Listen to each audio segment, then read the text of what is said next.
Ladies and gentlemen, put your hands together for your state Senator Bert Johnson.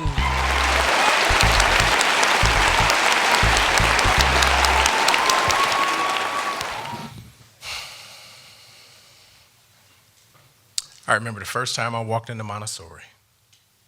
It was an amazing place.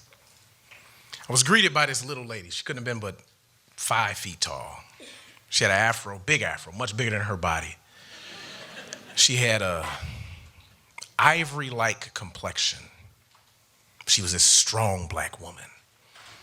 Her name was Joyce Fruget, and she loved us, man. She loved us. And, you know, she would greet us at the door. She would make us feel like this was our second home. So getting to Montessori every day was a big deal. I loved school. I loved going to school. I would have my plaid and my stripes. My mother would let me dress myself, but I loved going to school. And we had chefs, and there were shapes and colors and geometry.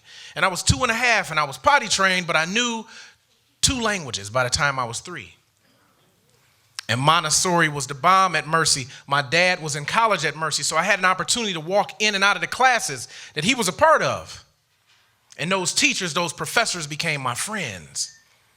And I didn't know if it was the best environment. I didn't know if it had everything it seemed that it was supposed to have, but it was mine. It was mine. I took it home with me every day, and I couldn't wait to come back the next day. And that's how it was, that gift of love from my parents. Education was their thing, so they offered it to us. And we started Catholic school. And I went to 1st grade, and I went to 2nd grade, and I went to 3rd grade and 4th grade. And I remember coming out of kindergarten, they gave me this banner, and it said, "Bertram, let your light shine." I still got that little banner. And it meant so much to me. So I got to 4th grade, and things were going well, and I was doing well in class, and I was a smart kid, and it was a creative environment. And that's how my entire educational career had been to that point. And creativity was my thing. Joyce Fruget told us to be independent. She said, "Bert, I need you to be independent." And I was. I didn't need a lot of people to play with me. I had my independence. Well, something changed.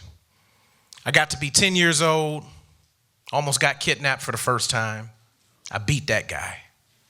My mother pulled me and my sister and the baby. He wasn't part of the conversation, but my mother pulled us aside. She said, "Listen, I can't afford to send you guys to the Catholic school that you've been going to, Jesu, and your dad to law school, so you're going to go to the neighborhood school. You're going to go to Bernie Elementary." That wasn't a bad thing, because the cats that I grew up with, they went to Bernie, and I went to Catholic school, and that was cool. None of us were deficient in our education. None of us were smarter than the other, but we were on different trajectories, because when I was in the 5th grade and I got into class, I figured out that all those kids next to me, my peers, they were doing work in 5th grade that I had done in 3rd grade. All right. And I lost something in my creativity. I lost something in my independence. I started getting into fights. Things started getting tough for me. It seemed like every time my mother would pick us up from my grandmother's house, I would have one of those white envelopes that said I got excluded again. I got in fights with people I didn't even know why I was in the fights. One day, DeAndre, one of my friends, asked me if I would walk him and his sister home. She was a kindergartner, and we had to take her home. He had to take her home at lunchtime. So I was independent, right? I thought I could walk off from school, so I did. And we walked to 10 blocks. We came to 10 blocks back, and the teachers figured out Mr. Cruz, this big guy, this big, strong guy who never seemed like he was happy to be at Bernie. And Bernie was like a party. It didn't have the structure of Catholic school. Mr. Cruz called my mother. I got suspended one more time, and I almost got expelled from DPS. That's how many times I got excluded. It was a tough year for me. One of those days that I was going to Bernie, I walked across the alley between Richton and Cortland. I lived on Dexter Boulevard. I grew up in the middle of YBI. I know all those guys. They're my friends. But they would never put a sack in my hand. Butch Jones would tell me, "Bert, go home. One day you're going to be our lawyer." I didn't know what he was talking about. And if I was slow to move, if I wanted to stay playing basketball or be around some of the other guys, he would say, "Peanut, take Bert home. Momo, take Bert home. Bert, get your ass out of here." That's what he would say. But I was walking, and I crossed that alley, and I looked to my left.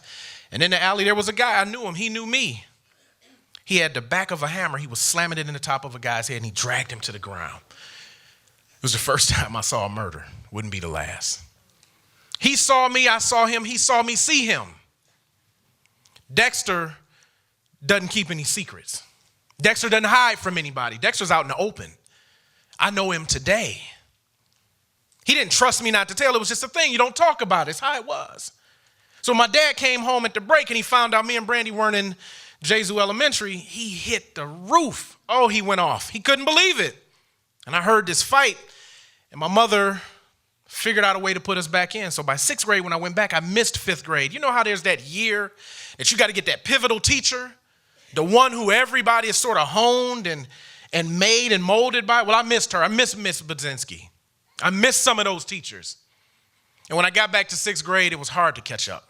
I never caught up, as a matter of fact. By the time I got to 8th grade, I was on top of the hill, though, because I was popular. I could play basketball. I was playing sports. I could beatbox. And I was the man. And I had found my rhythm. And so all my friends were going to Cass and Renaissance and all these places. And I remember thinking, I'm going too. And my father was always talking about this education, this love thing, and their gift to us in Catholic school. He said, well, you going to UAD High? I'd heard of this place, but I didn't know much about it. What I knew was that they were all boys. And I said, why would you do that to me, man? I had just got a girlfriend last year, and it was working out, and things were good, and I was feeling good about it. He said, you're going to learn to deal with white folks on their terms right now. I'm like, dude, I'm 13. I don't know what that means. But I never quite got my feet on the ground at UAD. Extracurriculars, I did them, but I was an average student on my best day, and I never quite got grounded at UAD High. But I slipped out the back door with a diploma. I really did. And then when it came time to apply for colleges, all my friends were applying to Morehouse and Hampton and Fisk and MSU and U of M and Wayne State and UAD Mercy. And I applied because they applied. It made sense. And I figured, I did what my father said. I went to the school he told me I had to go to. And I was looking forward to my independent decision on where I'm going to college. And I had my mind made up. I want to go to Morehouse. That made sense to me. I'm black. I got this medallion. I'm, Public Enemy and X-Clan and all that stuff, and I'm ready, right? And I dealt with the white boys, and I want to be with my people. My father said, well, when the financial aid form came, it said they would pay dollar for dollar where UAD Mercy was requiring. He said, you're going to UAD Mercy. And you don't know this, but I was always talking back to my father, always having fights with my father. I said, this is bullshit in my head. And I'm saying, man, you can't do this to me. This is my time. This is my time. He said, if you can't afford it, you're going to UAD Mercy. So I enrolled at UAD. You have to take the test when you get in there. I tested in the calculus and some of the upper level courses. I was feeling good because I figured out I'm smart. I got out of UAD High, but I'm smart. And I'm in this sociology class with Dr. Lynn Lewis. I will never forget this. There's about 70 of us in the class. We come out of the class one day, and Emmanuel Bibb, finalist for Mr. Basketball out of the city of Detroit, school over at Denby, and Michael Hamilton, who went to Southwestern. Michael's dead now. They both pulled me aside and said, Bert, will you take our test for us? We're out in the hallway. We just walked out of class. Bert, will you take our test for us? I'm like, I don't know what that means. It sounded like Mandarin Chinese. Why would you need me to take your test? Why are you asking me to take your test? How am I going to take your test? I'm going to take my test. I'm going to take your test and his test. I don't even know how to cheat on a good test, but you want me to take 3 tests. They said, we'll pay you for it. Why? So after some cajoling and talking, and I think Emmanuel wanted to hit me because he thought I was clowning. He said, man, I can't read. So what do you mean can't read? I mean, I started Montessori, a couple languages by 3. Who knows about this? Your mother, your father, like teachers, coaches, the people here at UAD, principals. What they do? How did you get here? And why are we in the same class? How is this even possible? We're paying for this. And so we went through this exercise, and I think in that moment, it might sound funny, but I think I checked out. In fact, I'm pretty sure I checked out. That same feeling I had in 5th grade where that independence and that creativity was lost, it was back.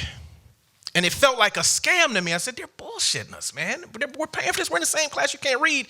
I'm up here, you're down, but we're in the same class. And so I started hanging with the wrong guys. I started smoking weed. Dr. Dre taught an entire generation across the country how to smoke weed. It was called The Chronic. I thought I could rap. So that's what I spent my time doing. I had a 3.875 grade point average when I concocted the craziest scheme of my life to rob the Oakland Hills Country Club. And we went out there, and we did this thing. And I'm standing in front of the judge, and she sentenced me because I wasn't really like a good criminal. We got caught. Guy didn't change the license plate. Hell, he couldn't even come over the fence with me. He had on the wrong stuff. So when the judge said, well, what is it that you've done? You know, you got to answer this question in a sentence. What is it that you've done that makes you feel like you're guilty of armed robbery and B&E? I said, well, Judge, I hopped the fence. I went over into the caddy shack. I broke in that door. A guy came in, surprised me. I put him in a closet. Then I broke into the next room that had the caddy shack money. It was $25,000. I took that thing. I ran out. I slammed the door. I ran down the knoll. The guys chased me. I hopped the fence again. I went away. There were 4 of us. 3 of us worked there. It was an inside job. Bill Bonds had us fingered by that afternoon. He was a member, right? And she sentenced me 18 months to 30 years. She asked me if there was anything I wanted to say at the time she sentenced me. And the only thing I could think to say was, Judge, if you give me this opportunity, I will not disappoint you. Next time you see me, I will have made something of myself. So she sentences me, and I go to prison, and hell, that walk down that hall in Oakland County was hot as hell, my God. You ever had sweat burst through your skin? It just jumps out your body. That's what it was in that hallway. And so I went to prison. And I saw a young fella in the first week that I was there get killed. And he was a meek kid. And he was just trying to figure out how to fit in, but he was scared. We were all scared. Hell, it was the worst place that I had ever been. It was a really dark, dark place. But with all this talent, I met Langston Hughes in prison. I saw Mike Jordan in prison. I met Paul Robeson in prison. Marvin Gaye was in prison. I met them all in prison. I met guys off Dexter who had disappeared. And I said, damn, how long have you been here? 5, 6, 7 years. I'm like, and you disappeared when I was 10? So I end up coming out of prison. I'm walking away. I got my little satchel over my shoulder, and I'm happy to be going. I had a smile wrapped around the back of my head to be leaving that place. And one of the corrections officers, he looked at me, Mr. Mapati, I'll never forget him. He was a nice guy. He was a Nigerian guy. He didn't mean anything malicious by it. He wasn't trying to hurt me. He said, I'll see you when you get back. And I turned around and looked at him and I said, man, I'm never coming back here. I didn't like this place. This was the worst hotel I ever stayed in. The food was bad and it's ugly here. I'm never coming back here. If I come back, it'll be because I represent millions of people. I had no idea what I was talking about. And Jessica Cooper, now Oakland County Prosecutor Jessica Cooper, I told her I would have made something of myself. I never knew I was going to run for state rep. I never knew I was going to run for state senator. God must have knew. I never had a shortage of black men in my life. I had my dad. I had Mr. Brodus. I had the guy, Mr. Burgess, who would let us eat fruit off his trees. I had Mr. Bennett. I had Mr. Dortch, who would fix my tires. I had my uncles. Never had a shortage of black men in my life. Never lacked for that. And I met some great men in prison. But a friend asked me once, maybe because I talk about the experience a lot, a friend asked me, have you ever forgiven yourself for it? I said, yeah, I've forgiven myself. It's been 23 years. Of course I've forgiven myself. Have you really forgiven yourself for it? Okay, well, I mean, what are you getting at? Well, what would the 21-year-old Bert say if they could meet the 41-year-old Bert? So I started, coming up with some things, and I realized that what I was doing was giving the 21-year-old advice as a 41-year-old. They said, no. What if you could meet and talk with the 21-year-old Bert, and what would that person say to you? So I started thinking about it. The guy says, hey, man, it's good to see you. How old are you now? I'm 41. Man, you're 41. You look good, man.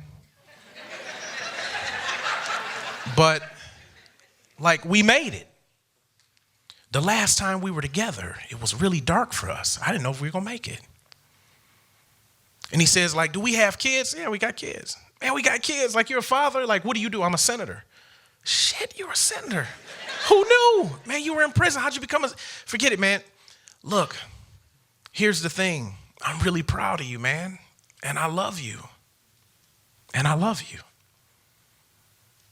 And I'm okay with what you did to us. Because we can be okay. In fact, you have to be that Mr. Bennett, Mr. Dortch, that Eddie Nelson, who used to say, Lil Bert, come here, man. Your father loves you. You know your father loves you, Lil Bert. You got to be those guys now because the legacy lives on. We're the guys we used to look up to. And at 41 years old, man, the village that you've had all your life is now the village you're creating. And I just want you to know how proud of you I am. And I forgive you. And I love you.